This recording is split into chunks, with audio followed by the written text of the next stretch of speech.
Assalamualaikum warahmatullahi taala wabarakatuh. Kami, kumpulan pembentangan dari tutorial A minggu ke-8 ingin membentangkan pembentangan yang bertajuk Perkahwinan tanpa izin mahkamah, kesan dari sudut undang-undang dan syariat. Kumpulan kami terdiri pada 3 orang iaitu Muhammad Nabil, saya Muhammad Nakidin dan Muhammad Firdaus. Perkahwinan yang dilaksanakan adalah bertujuan untuk mewujudkan kehidupan rumah tangga yang bahagia dan harmoni serta mendapat kerahmatan dari Allah Subhanahu Wa Taala. Pengertian perkahwinan dalam Islam ialah akad atau persetujuan calon suami dan calon isteri untuk menjalani kehidupan bersama dan ianya harus dilakukan melalui proses ijab dan kabul. Menurut pandangan Islam, perkahwinan adalah salah satu ibadah. Oleh itu, ia perlu dilaksanakan mengikut ketetapan syariat. Melalui perkahwinan, seseorang itu dapat membina keluarga kerana ia merupakan suatu saluran untuk seseorang itu menunaikan ibadah, iaitu dengan membelanjakan wang untuk keperluan keluarganya, memberikan pendidikan, menunaikan solat berjemaah dan sebagainya. Perkahwinan ini juga bertujuan untuk membina kerukunan rumah tangga agar ia selari dengan tuntutan agama dan juga merupakan satu tanggungjawab yang berat yang harus dipikul setiap individu yang ingin berkahwin. Ini kerana melalui perkahwinan juga perkembangan zuriat akan berlaku dan terjadi perhubungan di antara dua buah keluarga yang wajib dilaksanakan dengan mengikut perintahnya agar tidak timbul masalah di kemudian hari. Pengertian nikah dari sudut bahasa ialah bersatu dan berkumpul. Orang Arab membuat perumpamaan sebagai pokok-pokok itu bernikah yang bermaksud pokok-pokok itu condong dan berhimpun rapat di antara satu sama lain. Dari segi istilah syarak pula, nikah ialah suatu akad yang menghalalkan perhubungan di antara lelaki dan perempuan dengan cara yang dibenarkan oleh syarak. Ia dinamakan nikah disebabkan oleh ianya mengumpulkan dua orang manusia dan menyatukannya di antara satu sama lain. Perkahwinan tanpa izin mahkamah. Perkahwinan tanpa kebenaran merupakan istilah yang membawa maksud perkahwinan yang tidak mengikut akta atau enactment undang-undang keluarga Islam. Selain itu, ia juga dilaksanakan tanpa persetujuan daripada wali pengantin perempuan serta tidak mendapat kebenaran daripada pihak pendaftar nikah, cerai dan rujuk dari mana-mana mukim yang berkaitan. Perkahwinan yang tidak mengikut prosedur boleh diklasifikasikan kepada dua kategori. Kategori yang pertama ialah perkahwinan tanpa kebenaran pihak pendaftar, di mana kesalahan ini dilakukan oleh pasangan yang hendak berkahwin, iaitu golongan bujang, tanpa merujuk kepada mana-mana pihak pendaftar yang mempunyai hak bagi negeri masing-masing. Bagi kategori kedua pula, ianya adalah perkahwinan tanpa kebenaran daripada pihak mahkamah syariah. Perkara ini meliputi kesalahan yang berkaitan dengan perkahwinan poligami, perkahwinan di bawah umur, dan juga perkahwinan yang menggunakan wali raja maupun wali hakim. Dalam peruntukan kes perkahwinan tanpa kebenaran ini, ianya disebut dalam enactment Undang-Undang Keluarga Islam yang dikeluarkan oleh Negeri Pahang Darul Makmur pada tahun 2005 yang mengatakan bahawa perkahwinan jenis ini adalah salah dari segi Undang-Undang Keluarga Islam, dan apabila dirujuk kepada pihak mahkamah syariah, ianya boleh dikenakan denda kepada pesalah berkenaan.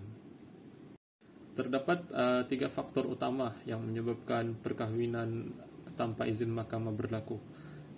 Faktor pertama adalah faktor keluarga, yang kedua adalah faktor poligami, dan yang ketiga adalah faktor kewarganegaraan. Bagi faktor keluarga, berdasarkan kajian kes yang diperoleh, kebanyakan kes perkahwinan tanpa kebenaran di luar negara dikaitkan dengan alasan masalah keluarga.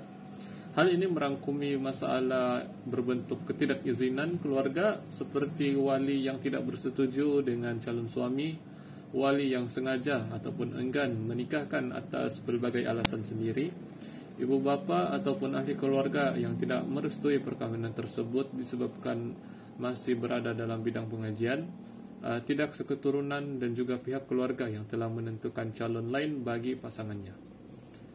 Kesan ketidakizinan keluarga ini menyebabkan pernikahan tersebut tidak dapat dilaksanakan dengan sempurna dan mengikut proses yang biasa diamalkan.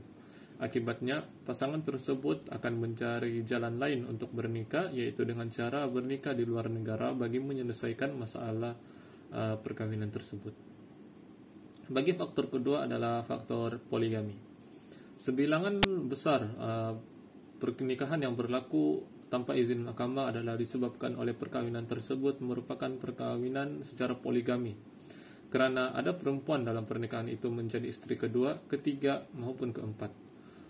Oleh kerana permohonan poligami di negeri Malaysia dan secara amnya mestilah mendapat kebenaran mahkamah syariah, dan terdapat pasangan yang mengambil jalan mudah dengan melakukan pernikahan mereka di luar negara maupun di luar negeri atas alasan yang diberikan, termasuklah mendapat tantangan daripada istri pertama ataupun istri yang sedia ada, tidak mahu istri sedia ada untuk mengetahui perkawinan tersebut, dan juga mengelakkan daripada pengetahuan pihak-pihak lain seperti majikan, keluarga, pihak dan juga pihak berkuasa agama tempatan.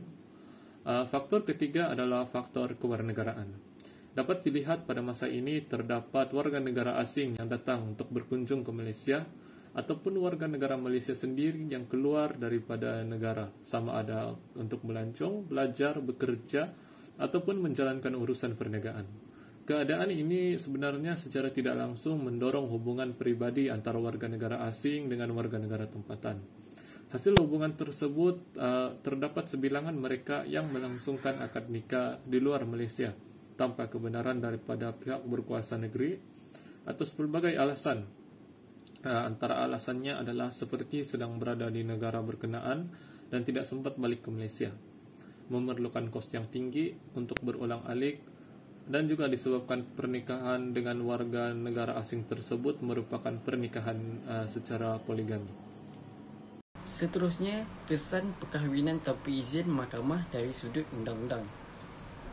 Kedudukan dari sudut enakmen undang-undang keluarga Islam yang berkuat kuasa di Malaysia, setiap negeri-negeri telah diluluskan dan digubalkan undang-undang keluarga Islam negeri.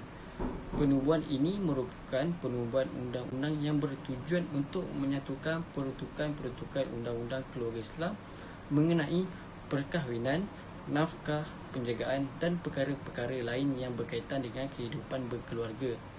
Undang-undang ini terpakai bagi semua orang Islam yang bermustatin dalam sesebuah negeri tersebut.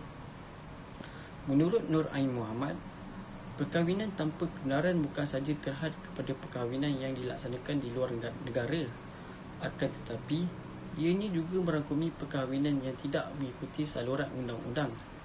Oleh demikian, dapatlah dikatakan bahawa setiap yang melangsungkan perkahwinan di dalam atau di luar negara tanpa kebenaran dari pihak pendaftar nikah, cerai dan rujuk akan dianggap sebagai perkahwinan tanpa izin atau tanpa kebenaran. Terdapat peruntukan di dalam enakmen Undang-Undang Keluarga Islam di Malaysia terhadap perkahwinan yang bersalah dengan hukum syarak, dan juga dari sudut enakmen Undang-Undang Keluarga Islam. Sebagai contoh, di negeri Terengganu, enakmen Undang-Undang Keluarga Islam negeri Terengganu terdapat peraturan khas mengenai kesalahan perkahwinan tanpa izin mahkamah, seperti perkahwinan poligami tanpa kebenaran pengamal, pengakuan atau kenyataan palsu dan sebagainya. Seterusnya, hukuman dan denda bagi setiap kesalahan telah dipecahkan mengikut pecahan seksyen enakmen Undang-Undang Keluarga Islam Negeri. Contohnya di negeri Terengganu, seksyen 126 yang menyatakan bahawa lelaki yang masih dalam perkahwinan dan kemudian berkahwin dengan wanita lain tanpa terlebih dahulu mendapat kebenaran bertulis untuk berpoligami daripada mahkamah syariah dianggap telah melakukan kesalahan poligami tanpa kebenaran mahkamah dan akan dikenakan denda tidak melebihi RM1,000 Malaysia atau penjara tidak melebihi 6 bulan atau kedua-duanya. Seterusnya, seksyen 35 menyatakan bahawa jika seseorang yang ingin berkahwin tetapi membuat pengakuan bertulis palsu atau mengisi borang perkahwinan dengan data yang tidak betul untuk mendapatkan lesen perkahwinan daripada pendaftar SJR atau hakim syari'i akan dikenakan denda tidak melebihi RM3,000 Malaysia atau penjara tidak melebihi 2 tahun atau kedua-duanya. Contoh yang seterusnya, Seksyen 36.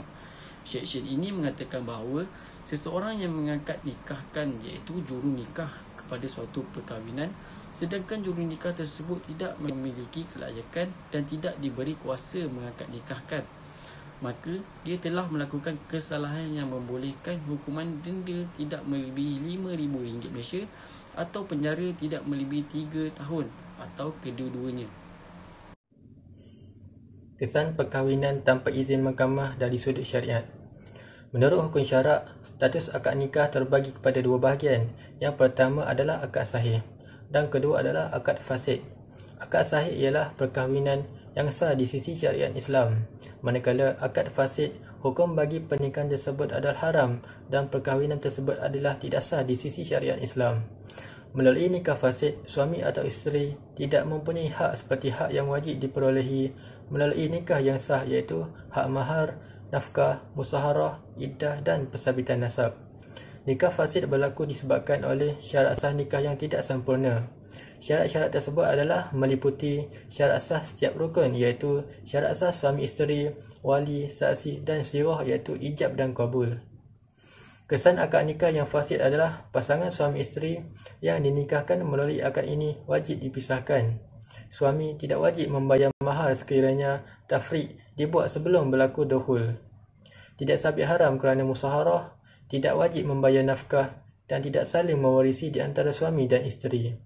Justru hanya nikah yang sah serta diiktiraf oleh syarak berhak menerima hak-hak yang telah ditetapkan oleh syarak. Perkahwinan atau pernikahan yang menyalahi undang-undang sekiranya tidak disahkan statusnya oleh syarak akan menyebabkan implikasi yang sama seperti nikah fasid, iaitu pasangan tersebut tidak berhak menuntut bahagian harta pusaka dan nafkah. Kesimpulannya, dapat dilihat Islam juga amat menitik berat soal ketaatan urusan pernikahan. Justru setiap individu wajib mentaati peraturan, undang-undang serta prosedur yang telah diatur secara terperinci.